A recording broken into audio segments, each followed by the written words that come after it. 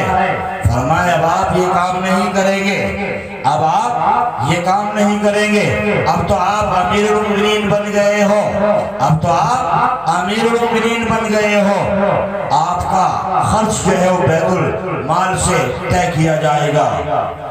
بیت المال سے حضرت ابوبکر کا وظیفہ طے کر دیا گیا۔ گھر والے نے تھوڑا تھوڑا اس میں سے بچایا اور بچا کر ایک دن حریرہ بنا لیا، حلوہ بنا لیا، اور بنا کر حضرت ابوبکر صدیق کے سامنے آیا۔ آپ نے فرمایا یہ حلوہ کہاں سے آیا ہے؟ یہ حریرہ کہاں سے آیا ہے؟ فرمایا کہاں سے نہیں آیا، جو بیت المال سے آتا تھا میں تھوڑا بچا لیتی تھی اور وہ اکٹھا کر کے حلوہ بنایا ہے۔ فرمایا اچھا اتنا زیادہ آ رہا ہے، اتنا ہی بیت المال سے کم کرا دیا، اتنا ہی بیت المال سے کم کرا دیا۔ تو یہ کیا تھی؟ یہ تھی بادشاہت۔ یہ نہیں کہ نہ یتیم کا دیکھا، نہ بیوہ کا دیکھا، نہ غریب کو دیکھا، نہ یتیم کو دیکھا، بس اپنا پیٹ بھرنے پر لگے ہوئے ہیں، اپنے یار دوستوں کے اوپر خرچ کرنے پہ لگے ہوئے ہیں۔ حق والے کا حق پہچانو۔ عمر فاروق نے سوچا کہ اب تو ابوبکر امیر المومنین بن گئے، تو کوئی ایسی نیکی کر جو ابوبکر سے آگے نکل جائے۔ عمر فاروق کے ذہن میں بات آئی کہ کئی کلومیٹر پہاڑ کی کھو میں ایک نابینا ایک بوڑھی عورت رہتی ہے، تو جا کر اس کی خدمت کر، شاید یہ عمل اللہ کو ایسا پسند آئے کہ تو ابوبکر سے آگے نکل جائے۔ عمر فاروق فجر کی نماز پڑھی اور اس عورت کے دروازے پر پہنچے، جا کر کنڈا کھٹکھٹایا کہ اے بڑی ماں، میں آپ کی خدمت کرنے کے لیے آیا ہوں، میں آپ کے صحن میں جھاڑو لگانے کے لیے آیا ہوں، میں آپ کے برتن دھونے کے لیے آیا ہوں۔ اندر سے آواز آئی کہ اے نوجوان، تو نے آنے میں دیر کر دی، کوئی نوجوان کر کے جا چکا ہے۔ دوسرے روز عمر فاروق نماز سے پہلے گئے اور جا کر پھر دستک دی کہ اے بوڑھی ماں، میں تیرے دروازے پر آیا ہوں، تیری خدمت کے لیے آیا ہوں، تیرے شہر میں جھاڑو لگانے کے لیے آیا ہوں، تیرے برتن دھونے کے لیے آیا ہوں، آج تو مجھے اپنا کام کر لینے دے۔ فرمایا بیٹا آج بھی تم نے آنے میں دیر کر دی، کوئی نوجوان کر کے جا چکا ہے۔ تیسرے روز عمر فاروق بہت سویرا پہنچے اور جا کر کے دستک دی کہ اے مائی، آج تو میں بہت سویرا آ گیا ہوں، آج تو میں بہت جلدی آ گیا ہوں، آج تو مجھے اپنی خدمت کا موقع دے، آج تو مجھے برتن دھونے دے، آج تو مجھے جھاڑو لگانے دے۔ اندر سے آواز آئی، بیٹے تو نے آنے میں آج بھی دیر کرتی ہے، کوئی نوجوان کام کر کے پانی لینے کے لیے گیا ہوا ہے۔ عمر فاروق چوراہے پر کھڑے ہو گئے کہ آخر دیکھو تو صحیح وہ کون آدمی ہے جو اتنی سویرا آ کر رات کی اندھیری میں، رات کی تاریکی میں پہاڑوں میں آ کر کے کام کر رہا ہے۔ ابو بکر پانی لینے کے لیے گئے ہوئے تھے، عمر فاروق چوراہے پر کھڑے ہوئے تھے۔ جب ابو بکر پانی لے کر آئے، آپ نے دیکھا کوئی کھڑا ہوا ہے، اپنے چہرے پر چادر ڈالی اور وہاں کو تیزی سے لپکنا چاہا۔ عمر فاروق نے پیچھے سے چادر پکڑ لی اور کہنے لگے کہ آج تو جب تک اپنا منہ نہیں دکھائے گا، جب تک میں تجھے نہیں چھوڑوں گا۔ ادھر عمر فاروق چادر سین رہے ہیں، ادھر ابو بکر اپنے منہ کو ڈھانپے ہوئے آگے چل رہے ہیں۔ عمر فاروق نے فرمایا کہ اے نوجوان، تم مجھے نہیں جانتا، میں عمر ابن خطاب ہوں، میری بہادری مشہور ہے۔ آج جب تک کہ تیرا چہرہ نہ دیکھ لوں، جب تک تجھ کو نہیں چھوڑوں گا۔ نوجوانوں، بڑے غور سے سننے کی بات ہے، حضرت ابو بکر صدیق نے دبی ہوئی زبان میں بتایا، اے عمر، تیرا بھائی ابو بکر ہے، وقت کا بادشاہ ہے، وقت کا امیر المومنین ہے۔ رات کی اندھیری میں، رات کی تاریکی میں ایک بے بس، بے سہارا غریب عورت کی خدمت کرنے کے لیے کیوں جا رہا ہے؟ کیا وہ بادشاہ نہیں ہے؟ کیا وہ وقت کا امیر نہیں ہے؟ نوجوانوں، انہیں اپنے رب کو راضی کرنا تھا، انہیں اپنا پیٹ نہیں بھرنا تھا، انہیں دوزخ نہیں کمانی تھی، انہیں تو اپنے اللہ کو راضی کرنا تھا۔ عمر فاروق نے فرمایا کہ تو ابو بکر سے کبھی آگے نہیں نکل سکتا، تو ابو بکر سے کبھی آگے نہیں نکل سکتا۔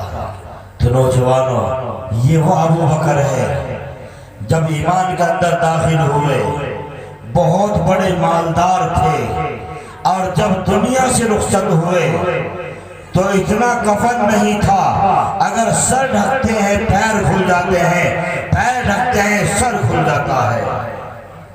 یہ عالم اسی حال میں آپ کو دفن کیا گیا، لیکن ابو بکر نے اپنے مال کو مال نہیں سمجھا، اپنی اولاد کو اولاد نہیں سمجھا، اپنی جان کو جان نہیں سمجھا۔ اللہ کے لارے نبی صلی اللہ علیہ وسلم نے ابو بکر سے فرمایا، اے ابو بکر، اب انتہا ہو گئی ہے، مکے کے اندر رہنے کا وقت نہیں رہا ہے، اب اللہ کی طرف سے حکم آنے والا ہے، مکہ چھوڑ کر کے جانا ہے۔ تو جب سے اللہ کے لارے نبی نے یہ بات ابو بکر کے کانوں میں ڈالی، ابو بکر رات کو کبھی سوئے نہیں، کبھی سو کر نہیں دیکھا۔ اللہ کا حکم آیا، نبی اکرم صلی اللہ علیہ وسلم ابو بکر کے دروازے پر پہنچے، ابو بکر نے پیروں کی آہٹ سنی، ابو بکر نے کونا کھولا، آقا نے فرمایا، اے ابو بکر، کیا تم سوئے نہیں؟ فرمایا، یا رسول اللہ، میں اس دن سے اب تک رات کو نہیں سویا۔ آقا نے فرمایا، پھر اللہ کا حکم آ چکا ہے، کوئی سواری ہے؟ فرمایا، ہاں یا رسول اللہ، ابو بکر کے کاندھے ہیں، ابو بکر کے کاندھوں پر سوار ہو جائیے، میں آپ کو لے کر کے چلوں گا۔ اللہ کے لارے نبی کی سواری ابو بکر بنے۔ ابو بکر آپ چلے غار سور پر پہنچے، آپ کو فرمایا یا رسول اللہ آپ ٹھہریے میں اندر جاتا ہوں، جبکہ ابو بکر ہر کام میں اللہ کے لال نبی کو آگے رکھتے، خود پیچھے رہتے، لیکن غار میں کیا فرما رہے ہیں یا رسول اللہ آپ ٹھہریے پہلے میں اندر جاتا ہوں۔ کیوں؟ اس لیے کہ کہیں اس غار میں کوئی تکلیف دینے والی چیز نہ بیٹھی ہو اور وہ میرے لاڈلے محبوب کو تکلیف نہ پہنچا دے۔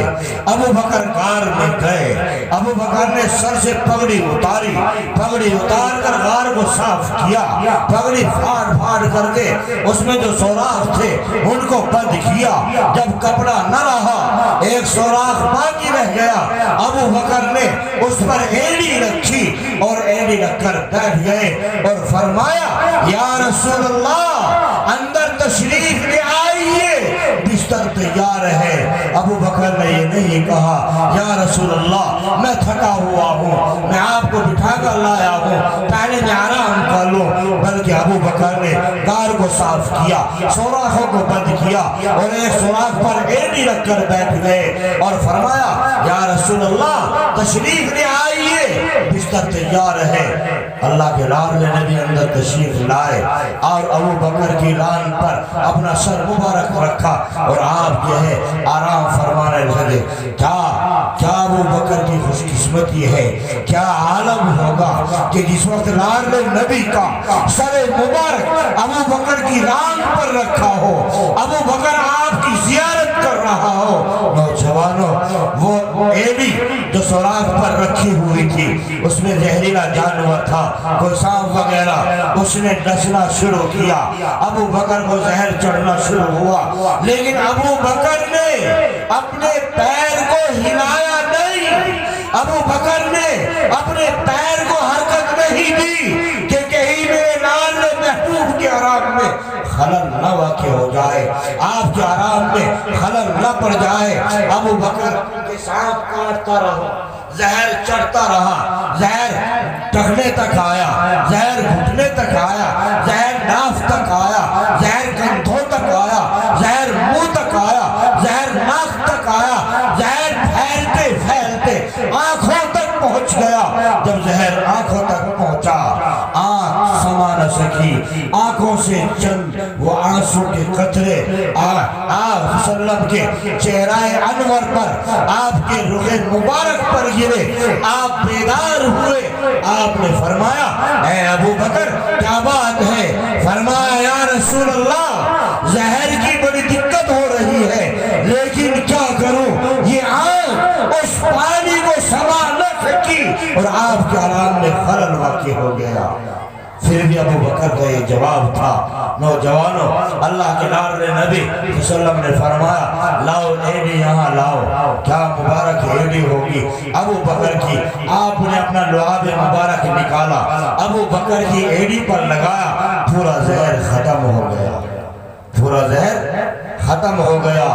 تو نوجوانوں یہ وہ ابو بکر ہے کہ جو مالدار تھا لیکن جب دنیا سے رخصت ہوا غریبی کی حالت میں، اور یہیں پر بس نہیں ہے، آخری بات بتا رہا ہوں، تفصیل میں نہیں جا رہا ہوں۔ حضرت ابو بکر جب میدان حشر قائم ہو جائے گا، نفسی نفسی کا عالم ہوگا، سب پریشانی کے عالم میں ہوں گے، آدم علیہ السلام کے پاس جائیں گے، نوح علیہ السلام کے پاس جائیں گے، موسیٰ علیہ السلام کے پاس جائیں گے، عیسیٰ علیہ السلام کے پاس جائیں گے، سب کی طرف سے جواب یہی ہوگا ربی نفسیات مجھے اپنی جان کی پڑی ہے، جاؤ محمد الرسول اللہ صلی اللہ علیہ وسلم کے پاس جاؤ، وہاں سے کچھ مسئلہ حل ہو سکتا ہے۔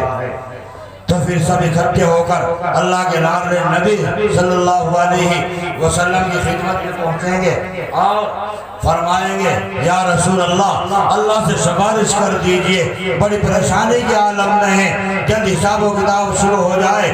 اللہ کے لاڈلے نبی اپنا سر مبارک سجدے میں ڈالیں گے، اللہ کی طرف سے حکم آئے گا ارفع رأسک یا محمد، اے محمد سر اونچا کیجئے، اے محمد سر اٹھائیے، آج ہم آپ کے سر کو جھکنے نہیں دیں گے، آپ کا سر کعبے میں جھکے جھکا، آپ کا سر مکے میں جھکا، آپ کا سر مدینے میں جھکا، آپ کا سر مدینے کی گلیوں میں جھکا، آپ کا سر بدر میں جھکا، آپ کا سر احد میں جھکا، آپ کا سر حنین میں جھکا، آپ کا سر تبوک میں جھکا۔ اے نبی آپ کا سر بہت جھک چکا ہے، آج سر اٹھائیے اور اٹھا کر کے بتائیے کیا بات ہے، آج ہم آپ کے سر کو نہیں جھکنے دیں گے۔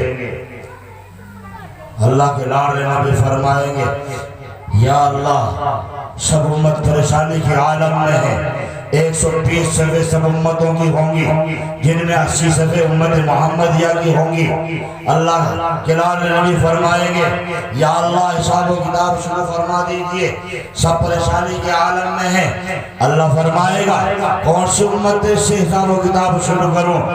اللہ کے لاڈلے نبی فرمائیں گے یا اللہ میری امت سے حساب و کتاب شروع فرما دیجئے۔ اللہ فرمائے گا اے محمد اللہ تیری امت کا کون سا آدمی ہے جس سے حساب و کتاب شروع کیا جائے؟ اللہ کے لاڈلے نبی کہیں گے اللہ ابھی لاتا ہوں۔ اللہ کے لاڈلے نبی ابو بکر کو بلائیں گے اور فرمائیں گے اے اللہ میری امت کا امام ابو بکر کھڑا ہوا ہے، اگر لینے کے دن نہ پڑ جائے تو میرا بھی نام نہیں۔ اے اللہ میری امت کا امام ابو بکر کھڑا ہوا ہے، ابو بکر سے حساب و کتاب شروع کر۔ اللہ فرمائے گا اے محمد یہ تو نے کیا گجب کر دیا ہے، یہ وہی ابو بکر نہیں جس کا تو بھی مقروض ہے، جس کا میں بھی مقروض ہوں، جس کا تو بھی مقروض ہے، جس کا میں بھی مقروض ہوں۔ اللہ کے لاڈلے نبی فرمائیں گے اے اللہ ابو بکر سے معلوم کر میں نے تجھ کو مال دیا تو نے اس کو کہاں خرچ کیا؟ اے اللہ ابو بکر سے معلوم کر میں نے تجھ کو جوانی دی تو نے اس کو کہاں کھپایا؟ اے اللہ ابو بکر سے معلوم کر میں نے تجھ کو اولاد دی تو نے اس کو کہاں لگایا؟ اللہ فرمائیں گے یہ تو وہی ابو بکر ہے جس کا تو بھی مقروض ہے، جس کا میں بھی مقروض ہوں۔ اللہ فرمائیں گے ابو بکر سے کہو، ابو بکر سے کہو جنت کے سب دروازے کھلے ہیں، جس دروازے سے چاہے ابو بکر جنت میں داخل ہو جائے، جس دروازے سے چاہے جنت میں داخل ہو جائے۔ ابو بکر نے اپنے مال کو مال نہیں سمجھا، اپنی جان کو جان نہیں سمجھا، اپنی اولاد کو اولاد نہیں سمجھا۔ نوجوانوں حضرت عائشہ صدیقہ رضی اللہ تعالیٰ عنہ 6 سال کی مدت میں نکاح ہو جاتا ہے، 9 سال میں جو ہے تقریباً 8 سال 5 مہینے 8 سال 5 مہینے آپ کی عمر جو ہے 55 سال کے آس پاس ہے۔ حضرت عائشہ کی عمر کتنی ہے؟ 6 7 8 9 سال ہے۔ صرف آپ کی حیات طیبہ میں 8 سال 5 مہینے رہی۔ چاہے آج کا کوئی انسان کہ 60 سال کے 55 سال کے بوڑھے کو اپنی 6 سال 10 سال کی بچی دے، اللہ کے لاڈلے نبی پر اپنی اولاد کو قربان کر دیا، اللہ کے لاڈلے نبی پر اپنے مال کو قربان کر دیا، اللہ کے لاڈلے نبی پر اپنے وقت کو قربان کر دیا، اپنی ہر ایک چیز کو قربان کر دیا۔ نوجوانوں یہ تھی صحابہ نے آپ کی ایک ایک ادا کو اپنایا، اللہ نے انہیں کو خوشخبری سنا دی رضی اللہ عنہم و رضوا عنہ۔